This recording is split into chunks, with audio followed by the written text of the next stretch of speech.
तुम्हें हर बार क्लाउड खोलते ही ये एक्सप्लेन करने की जरूरत नहीं होनी चाहिए कि तुम काम कैसे करवाना चाहते हो। क्लाउड स्किल्स के साथ तुम बस एक बार इसे सेट कर दो और ये हमेशा वैसे ही काम करेगा। तो इस वीडियो में मैं तुम्हें दिखाऊंगा कि क्लाउड स्किल्स कैसे यूज करते हैं, ये क्या कर सकते हैं और तुम्हें इन्हें ट्राई क्यों करना चाहिए। साथ ही वीडियो के एंड तक टिके रहना कुछ ऐसी टिप्स के लिए जो तुम्हें ट्रायल एंड एरर की मेहनत से बचा लेंगी। ओके, चलिए बेसिक्स से शुरू करते हैं। What are cloud skills? Cloud skills Anthropic का जवाब है AI यूज करने के सबसे अननोइंग हिस्से के लिए, यानी बार बार एक ही प्रॉम्प्ट देना, रिपीटेटिव प्रॉम्प्टिंग।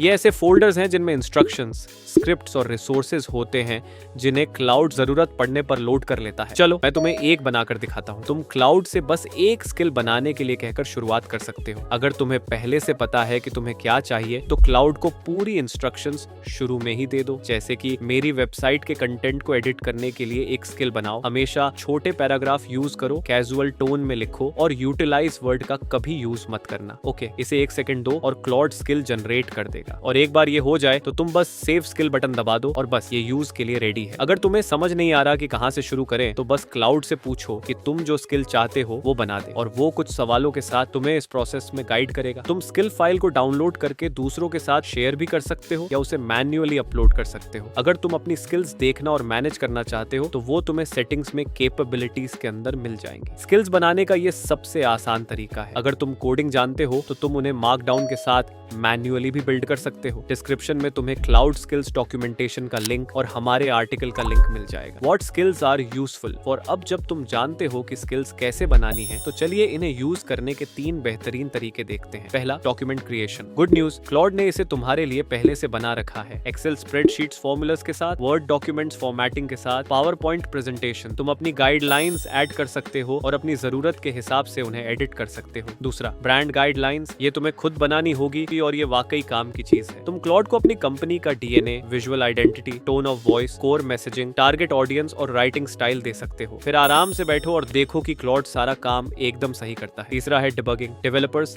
ये तुम्हारे लिए है। तुम अपनी टीम के डिबगिंग स्टैंडर्ड्स को फॉलो करते हुए कोड में प्रॉब्लम्स ढूंढने और उन्हें फिक्स करने के लिए एक स्किल बना सकते हो। तुम एक जेनेरिक डिबगिंग स्किल बना सकते हो या फिर इसे CSS layout issues, website problems या API एंड पॉइंट्स के लिए स्पेशलाइज्ड बना सकते हो। तुम client reports, project workflows, code formatting, SEO checking, कुछ भी बना सकते हो। Why skills are useful? Skills से कंसिस्टेंट क्वालिटी, टाइम की बचत और काम करने के स्मार्ट तरीके सुनिश्चित होंगे। अगर तुम किसी टीम का हिस्सा हो तो तुम अपनी स्किल्स शेयर भी कर सकते हो ताकि हर कोई सेम स्टैंडर्ड्स अप्लाई करे। प्लस तुम क्लाउड को ज्यादा फोकस्ड रखोगे, प्रॉम्प्ट्स पर टोकन्स बचाओगे और सिरदर्द से बचोगे। ईमानदारी से कहूं तो जब तुम्हें 10वीं बार वही लंबा प्रॉम्प्ट कॉपी पेस्ट नहीं करोगे तो तुम खुद को ज्यादा स्मार्ट फील करोगे। एक चीज जो जानी जरूरी है वो ये कि स्किल्स हमेशा नहीं चलती। इन्हें एक डोरमेंट एक्सपर्टाइज की तरह समझो जो जरूरत पड़ने पर एक्टिवेट होती है। या तो क्लाउड से किसी स्पेसिफिक स्किल को यूज करने के लिए कहो या बस क्लाउड से कुछ करने के लिए कहो और वो सही स्किल ऑटोमेटिकली ढूंढ लेगा। When skills are useful and you for to, तुम्हें स्किल कब बनानी चाहिए? इसे आसान बनाने के लिए मैं खुद से ये 3 सवाल पूछता हूँ। 1, क्या मैंने इस हफ्ते इस काम को 1 से ज्यादा बार किया है? 2, क्या मैं इसे दोबारा करने वाला हूँ? 3, और क्या मुझे ये एक स्पेसिफिक तरीके से चाहिए? अगर इन तीनों का जवाब हाँ है तो बस स्किल बना लो। तुम खुद को दोहराना बंद कर दोगे और क्लाउड फाइनली वैसे काम करेगा जैसा तुम चाहते हो। और अगर तुम्हें ये हेल्पफुल लग रहा है तो होस्टिंगर इंडिया को सब्सक्राइब करो क्योंकि हम हर हफ्ते ऐसे ही वीडियोस पब्लिश करते हैं। When to use what? ठीक है, तुम्हें समझ आ गया कि स्किल्स क्या हैं, लेकिन प्रोजेक्ट्स, प्रॉम्प्ट्स और सब एजेंट्स के बीच ये सोचना आसान है कि स्किल्स फिट कहाँ होती हैं। तो चलिए इसे जल्दी से क्लियर कर देते हैं। Cloud skills versus prompts. लोग सोचते हैं कि क्लाउड स्किल्स बस प्रॉम्प्ट्स ही हैं, पर अब तक तुम जान गए होगे कि ये सेम नहीं है। प्रॉम्प्ट्स वन टाइम इंस्ट्रक्शंस हैं जो तुम हर बार टाइप करते हो। सिंपल भाषा में स्किल्स उन इंस्ट्रक्शंस को एक पैकेज बना देती हैं ताकि तुम्हें खुद को दोहराना न पड़े। फिर आते हैं क्लाउड प्रोजेक्ट्स कन्वर्सेशंस को ऑर्गेनाइज करने के लिए डेडिकेटेड वर्कस्पेस है। स्किल्स उन सभी कन्वर्सेशंस में ऑटोमेटिकली काम करती हैं। मान लो तुम एक क्लाइंट प्रपोजल ड्राफ्ट कर रहे हो, राइट?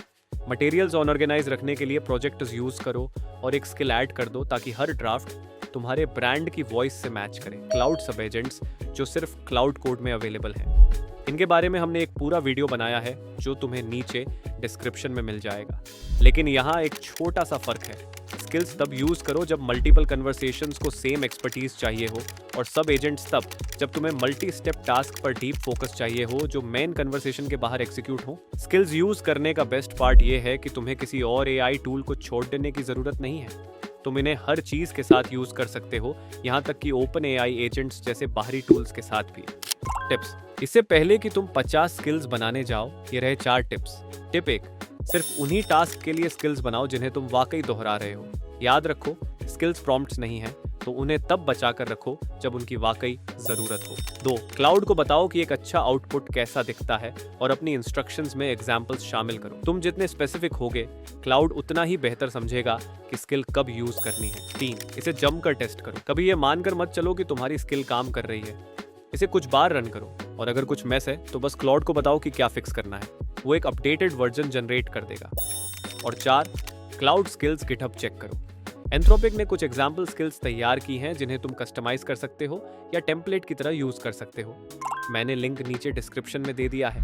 और बस एक छोटी सी चेतावनी, अगर तुम एंथ्रोपिक के अलावा कहीं और से स्किल्स डाउनलोड कर रहे हो तो मेक श्योर करो कि वो एक ट्रस्टेड सोर्स हो। तो ये था क्लाउड स्किल्स के बारे में सब कुछ, और मैं तुम्हें बता दूं, ये तुम्हारे नोट्स में सेव किए गए प्रॉम्प्ट से कहीं बेहतर है। ये तुम्हारे वर्कफ्लो की हर चीज को रिप्लेस नहीं करेंगे, लेकिन रिपीटेटिव कामों के लिए ये तुम्हारे घंटों बचा लेंगे। अगर तुम्हें ये वीडियो पसंद आया तो हमारे पास एआई टूल्स पर और भी वीडियोस हैं, तुम यहाँ प्लेलिस्ट चेक कर सकते हो। होस्टिंगर इंडिया को सब्सक्राइब करना ना भूलें, और हमें कमेंट में अपना सबसे रिपीटेटिव एआई टास्क बताओ ताकि मैं तुम्हें बता सकूं कि क्या कोई स्किल इसे फिक्स कर सकती है। देखने के लिए थैंक्स, और मिलते हैं अगले वीडियो में।